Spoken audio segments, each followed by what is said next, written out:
Hey guys, it's Jim Bounds at Motorhome Rehab Ranch, of course, and for you guys that have been following me weekly, we've had radio silence for a little bit. I tell you what, brother, those two hurricanes, 27 bags of leaves. It was like Mother Nature said, let's put all the leaves right here. It looks like that's what I got. So it's been a week of raking leaves and cutting things up small enough to put them away. So it's been pretty tough. I'm sure all you guys that went through all the other hurricanes and the rains and the fires and geez, really all this stuff.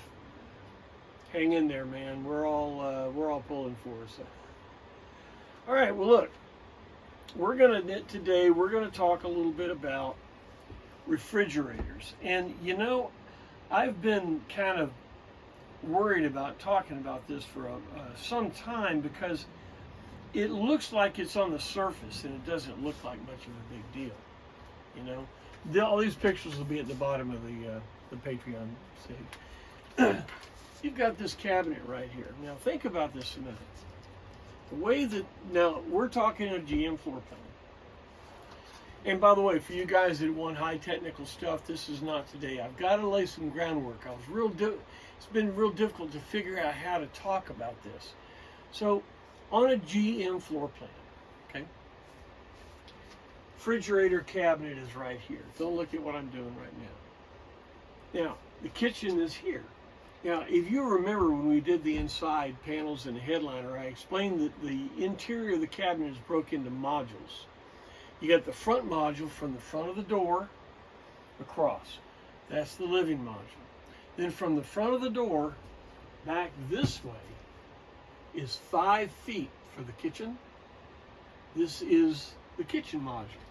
And right across from that is the refrigerator. Now it takes up part of the door and the refrigerator. The refrigerators of the day, generally speaking, were 24 inches wide. So you had 24 inches, then there was about 4 inches of the cabinet here that you guys know about that went down, right? And all of that was determined by where the wheel well was down here. So mechanically speaking, the GM floor plan units, 24 inches wide. Now the height of it, if you have a GM floor plan right now, you probably have either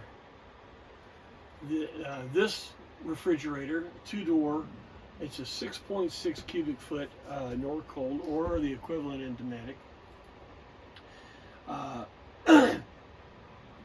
You had different fronts. You could put new, this has black doors. You could put wood grain doors or anything like that. The parameters of the fitting of that cabinet had to do with the height of the wheel well.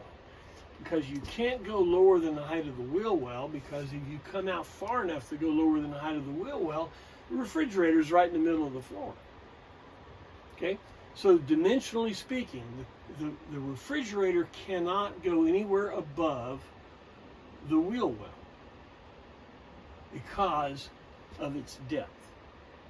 Also, it can't go any further closer to the wall because the wall is curved. The worst spot that you have to go from is right there where the curve starts. If you measure from here down to the wheel liner, you've got about 52, 54 inches. So right there is the furthest back you can get it, the furthest down you can get it, if you understand what I mean. So that's the area you have to work with. Now on a Coachman, on a Royale or something like that, you've got a similar cabinet over here or whatever. The dimensions are pretty much the same because they designed it for a 2-door refrigerator. Now, if you have like a Avion, you can see here, and some of the 23-foot coaches used a single-door refrigerator. The reason, now if you look at this Avion, it is way out here. It's way out here. Has a big cabinet below, but it's still, the basic refrigerator is in that cubic area right there. Right? It's in that basic cubic area. Now, if you have a Coachman or Royale or any of that kind of stuff, the cabinet still has the same specifications. So as we talk about it today, we're going to talk about this cabinet. Okay? So mechanically, that's what you have to work with. Now, I will tell you, let's talk about refrigerators in that. It's a standardized size. And the refrigerator we originally got was probably one of the bigger refrigerators for an RV area. They have bigger ones now. They have 59-inch, 62-inch high ones. Those realistically will not fit unless you turn it this way and do a lot of crazy things. The single door units, the 23s and the single door units, again, are a standardized size, and all of them are about 24 inches wide. Okay, so that works pretty well. Right? Now, standardized. Why do you call it an RV refrigerator? Well, you could put home refrigerators in, and actually this is one here. But an RV refrigerator definition is it will run on propane. Well, most of the RV refrigerators are absorption style, where you heat a gas up, and the gas flows through and pulls out the heat, which leaves cold. An absorption type refrigerator does not have a compressor. The good thing about an absorption refrigerator, it will run on very, very little energy if it's running on propane, because what you got to do is heat the gas. Now, you can heat it with an electric element, which is pretty efficient. You can heat it with gas, or you can heat it with a DC element. Now, if you've ever tried to sleep under a DC electric blanket, you'll realize it didn't really do very much, because DC doesn't have a lot of energy to create heat. But in an application of a refrigerator, if you're not going to open it, in other words, if you're driving all night or whatever, it will run on DC reasonably efficient. But a standard one-door or two-door refrigerator, RV refrigerator, that's absorption, runs the most efficient on electric or propane. Now, propane, a lot of folks are saying, oh, I'm scared of propane. Well, I understand that. When it blows up, it makes a big deal. The cylinders, the tanks that they have available today have backups in them, and actually the propane is one of the safer energies you can put on. And the thing about energy for a refrigerator is you don't turn off the refrigerator when you finish dinner or turn it on or whatever. It's on all the time, because this thing needs to have energy all the time. Now, not a lot of energy.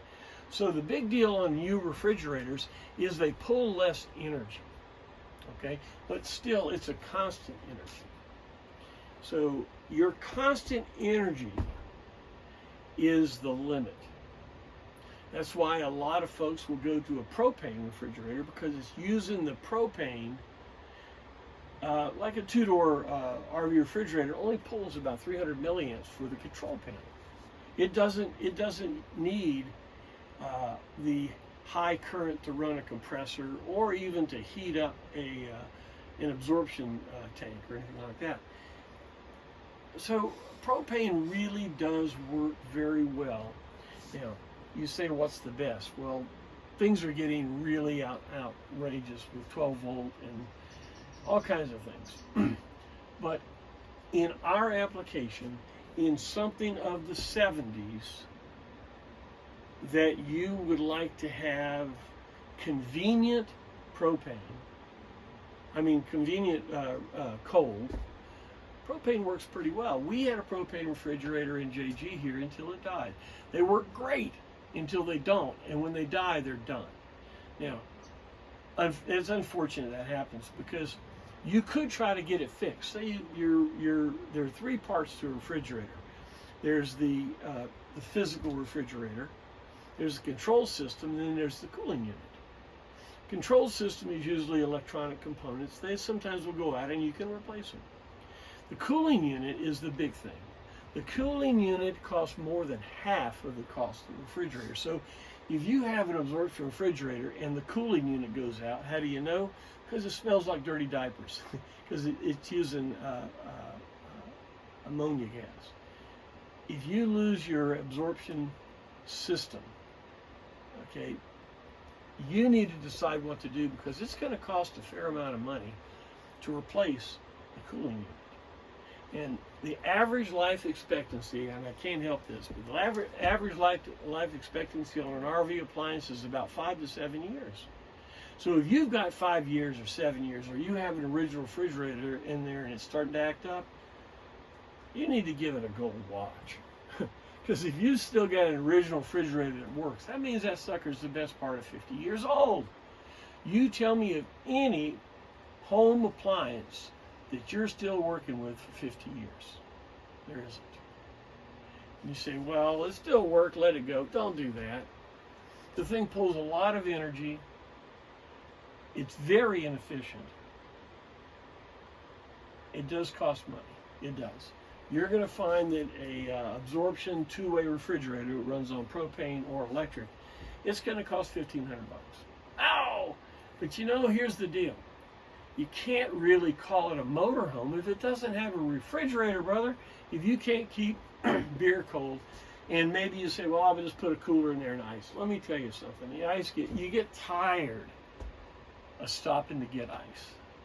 And to be honest with you, you know, we've come a long way from having ice boxes and have the ice man come by.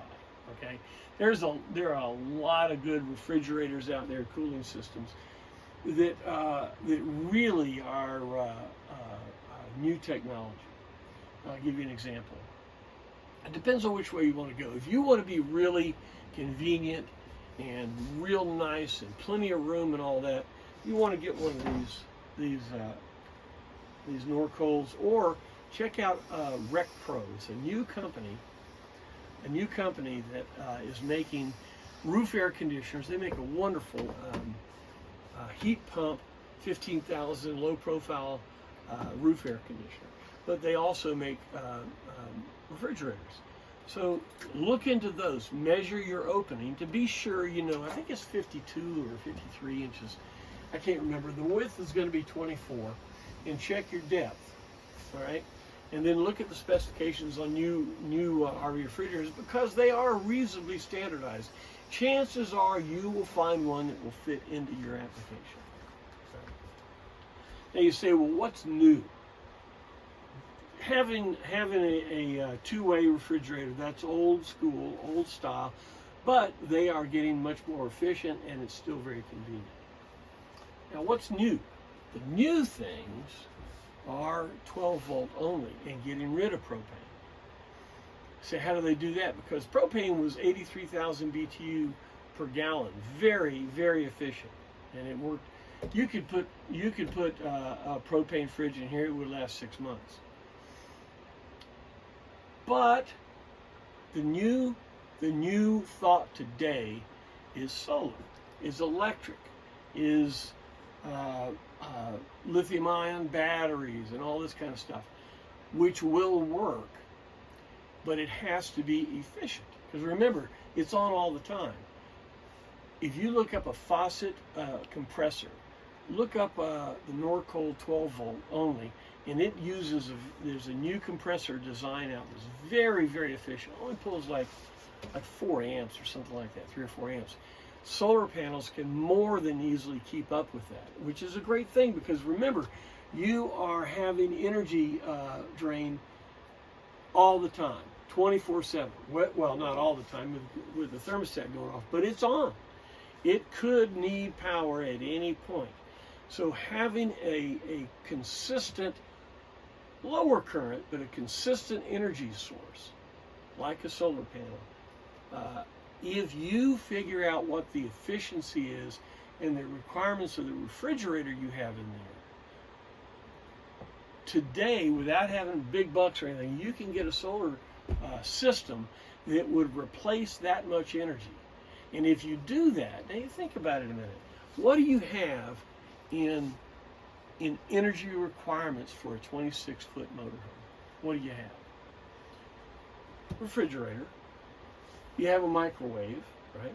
You have a roof air conditioner, right? And then you have lights, wall warts, things like that. Most of the lights in our RV are 12 volt. Okay, so you'll need some kind of a 12 volt energy source and a way to charge those batteries, which solar can do that. Today's technology, you can't run a roof air. I know it sounds like you say, well, of course not. Look, there's a lot of new guys that are coming into this RV world, and really, when I met a GMC, I wasn't sure about that. Now, yes, you can look online and you can find a 12 volt roof air conditioner, but it pulls like 50 or 60 amps. It pulls a lot of energy, so you don't have that kind of energy source. And now you go trying to get more solar panels and bigger energy and this and that. Listen, guys, we are not at the point right now of running a roof air on solar. It's just not there.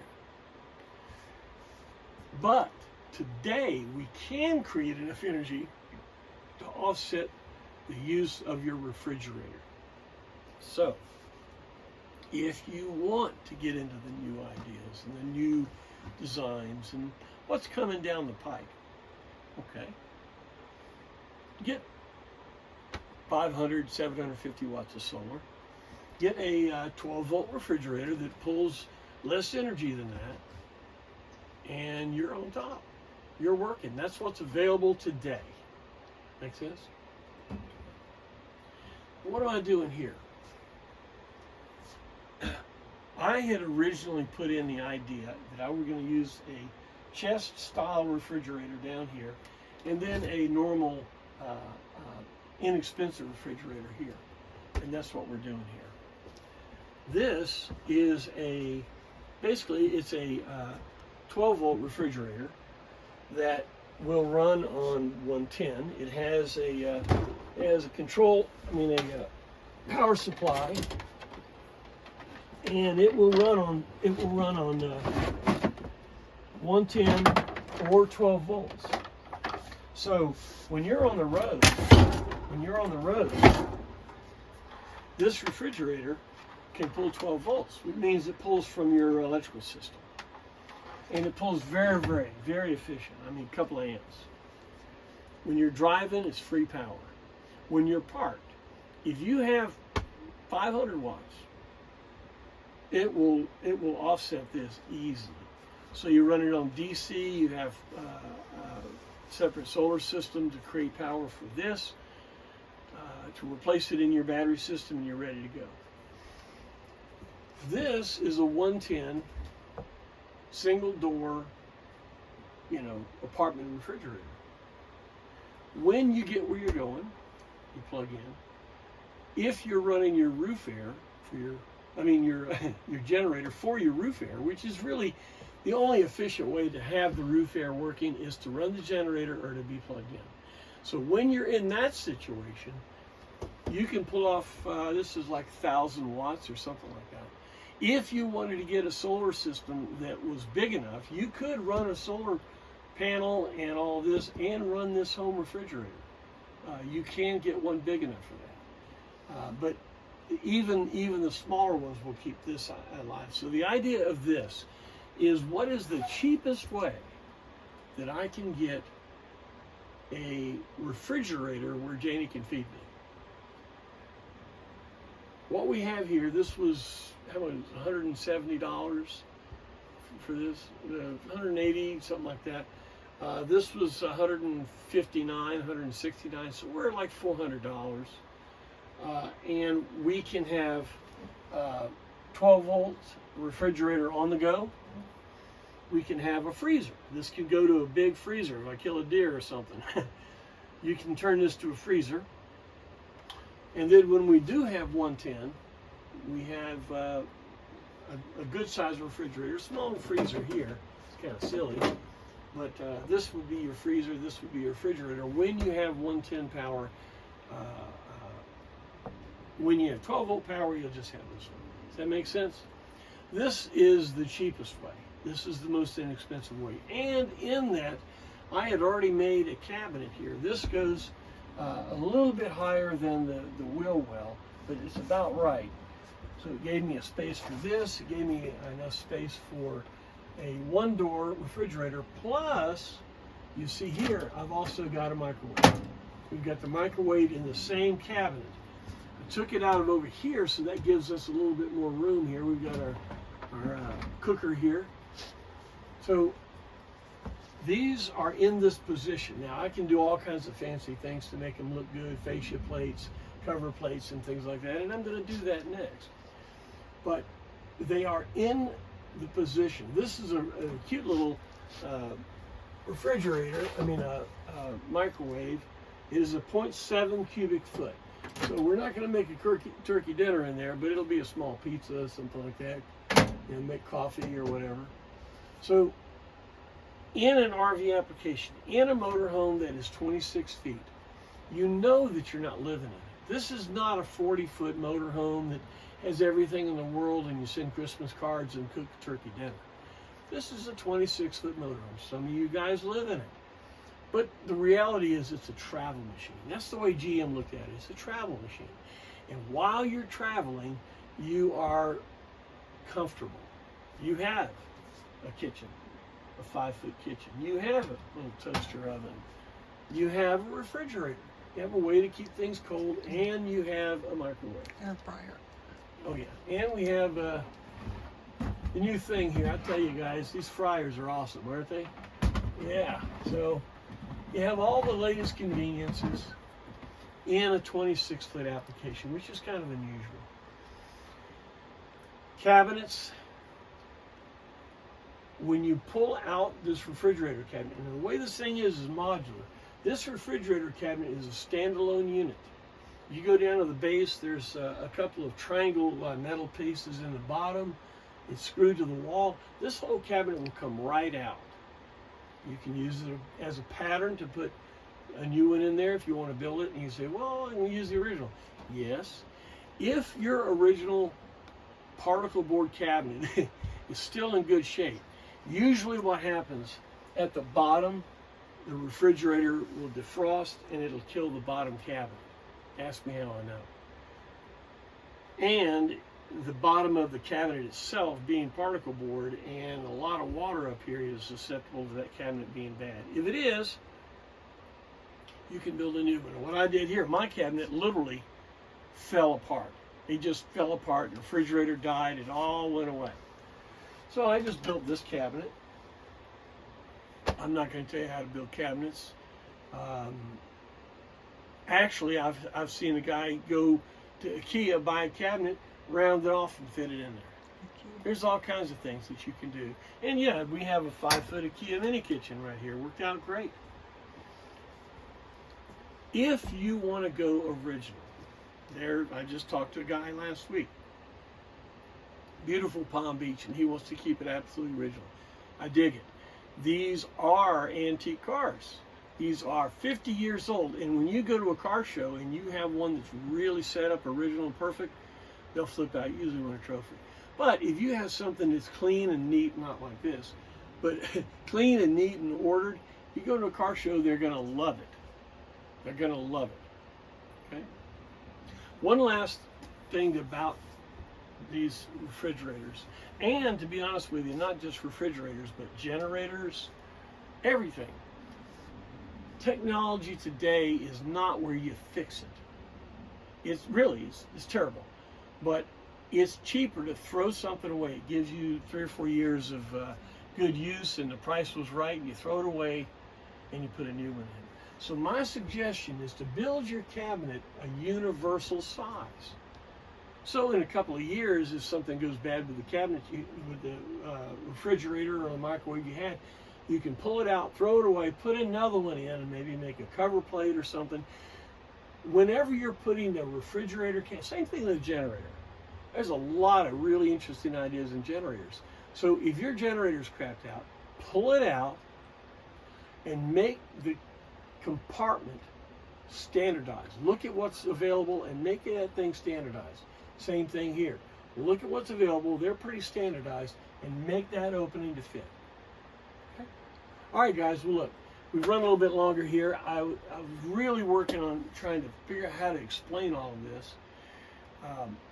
You young guys that just bought your GMC, you got a good overview of it. There's not any best. There's the least expensive. There is the most convenient. There is the most efficient. You make your own pick. Well, look, thanks for your time. Hit like and all that if you're on YouTube. I would really invite you to go to Patreon. The pictures that I'm using here and some other pictures will be on the Patreon page. All right? Thanks a lot for your help. Sorry it took me a week to get back on the road, but I had a lot of leaves. It was unbelievable. Thanks a lot. We'll see you next time.